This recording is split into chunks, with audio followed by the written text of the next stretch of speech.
हरिद्वार में कुंभ और अर्धकुंभ जैसे विशाल आयोजनों में वरदान साबित होने वाली वैरागी कैंप की जमीन पर बड़ा बवाल खड़ा हो गया है।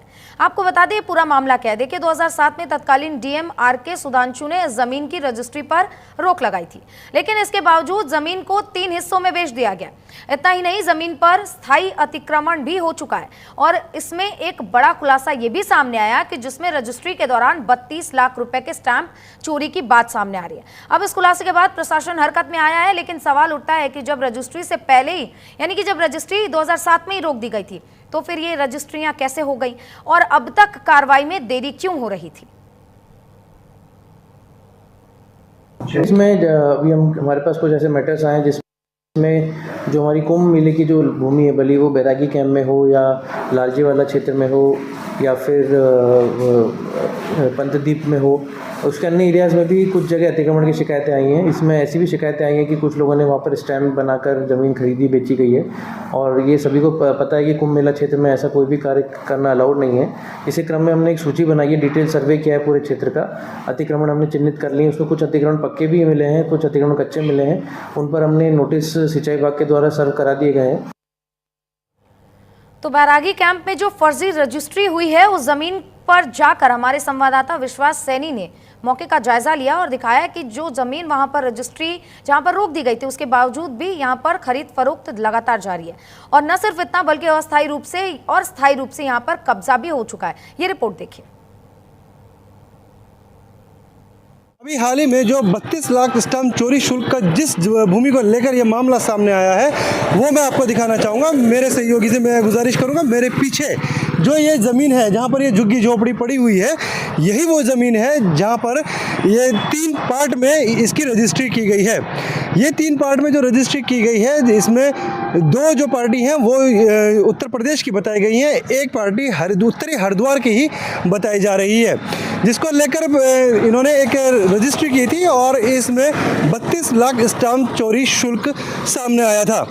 लेकिन अब मैं आपको ये बता दूं कि इसको लेकर जिला प्रशासन और सिंचाई विभाग दोनों मौन है, जो अपने आप में एक बड़ा सवाल खड़ा करता है। लेकिन अभी इसको लेकर हरिद्वार से प्रशासन से क्या कहते हैं अधिकारी, जो संबंधित अधिकारी हैं, उसको लेकर जरूर जानना चाहेंगे। लेकिन जो यहाँ के स्थानीय हैं उनका इस भूमि को लेकर एक बड़ा रोष सामने आया है। तो वहीं बैरागी कैंप की जमीन को लेकर स्थानीय लोगों से जब बात की गई तो अनिल बिष्ट नामक निवासी ने एक बड़ा खुलासा किया। उन्होंने कहा कि ये बहुत बड़ा खेल है जिसमें प्रशासन ने अपनी आंखों पर पट्टी बांध रखी है और क्या कुछ कहा है वहां के स्थानीय लोगों ने, आपको सुनवाते हैं। हरिद्वार के अंदर अभी अभी कांवड़ मेला संपन्न हुआ है और जिस क्षेत्र को पार्किंग एरिया बनाया गया था उस पार्किंग क्षेत्र को सरकार ने 2007 में ही सिंचाई विभाग को सौंप दिया था। लेकिन यहाँ पर जितनी भी भूमि है उस पर रजिस्ट्री होने के लिए प्रशासन ने मना कर दिया था। लेकिन इस वक्त जो मेरे पीछे आप जो ज़मीन देख रहे हैं ये वो ज़मीन है जिसकी 3 पार्ट में रजिस्ट्री करा दी गई है। हालांकि ये एक बड़ा सवाल है, जब प्रशासन ने यहाँ पर रजिस्ट्री के लिए मना कर दिया था तो किस विभाग ने और किसके कहने से इस पर ये रजिस्ट्री की गई। इसके लिए मैं बात करने के लिए मेरे साथ एक स्थानीय व्यक्ति यहाँ पर मौजूद है जिनसे हम बात करना चाहेंगे कि ये क्या मैटर है और ये क्या मुद्दा है। जी, आपका नाम क्या? जी, मेरा नाम अनिल कुमार बिष्ट है और मैं स्थानीय निवासी हूँ कनखल का ही। मैं काफ़ी लंबे समय से यहाँ पर जो अतिक्रमण हो रहा है, कब्जे हो रहे हैं, उनकी शिकायतें करता आ रहा हूँ। अभी हाल ही में एक यहाँ कनखल के ही हैं, उन्होंने उनके द्वारा जो है ये सामने आपने भूखंड देखा होगा, इसी में 3 रजिस्ट्रियाँ कर दी गई, जबकि 2007 के अंदर जो है डीएम आरके सुधांशु थे, उन्होंने गंगा पार की ज़मीन पर मेला आरक्षित भूमि होते हुए यहाँ पर रजिस्ट्री पर प्रतिबंध लगा दिया था। ये प्रतिबंध होने के बावजूद भी रजिस्ट्री विभाग ने इसकी 3 भागों में रजिस्ट्री कराई गई है और इसी के साथ साथ जब हमने शिकायत करी तो इसमें स्टाम्प शुल्क चोरी का भी मामला सामने आया है।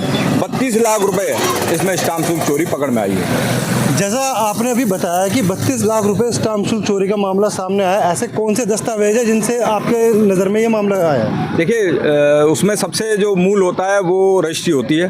फिर उन्होंने दिखाया, जो डिस्टेंस दिखाया है, जो दूरी दिखाई है यहाँ से संपत्ति स्थल की, वो कम से कम 300 मीटर दिखाई है और 300 मीटर ये यहाँ पर मेन सड़क है, मुख्य सड़क है, संन्यास रोड है और महात्मा गांधी रोड है, तो इससे 60 से 70 लगभग मीटर का फ़र्क है।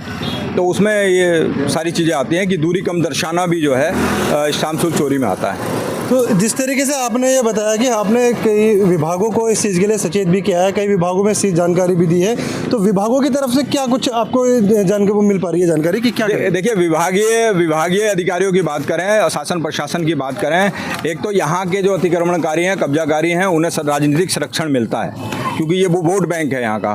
कांग्रेस आएगी, बीजेपी आएगी, कोई भी आएगा, वो इन्हें वोट बैंक के उसमें यूज करता है अपने लिए, वोट के चक्कर में।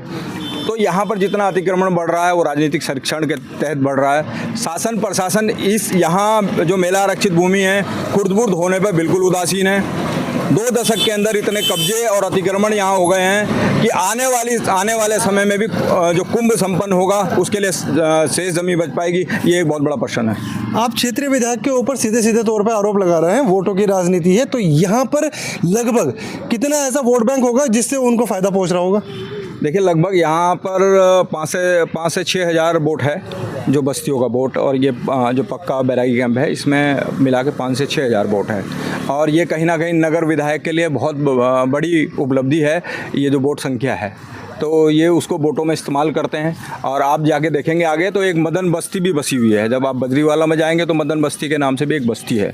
तो खुला है कि यहाँ पर जो है राजनीतिक संरक्षण मिलता है। जब भी कोई कार्रवाई होती है तो सबसे पहले विधायक यहाँ आ जाते हैं और उस कार्रवाई को रुकवा देते हैं।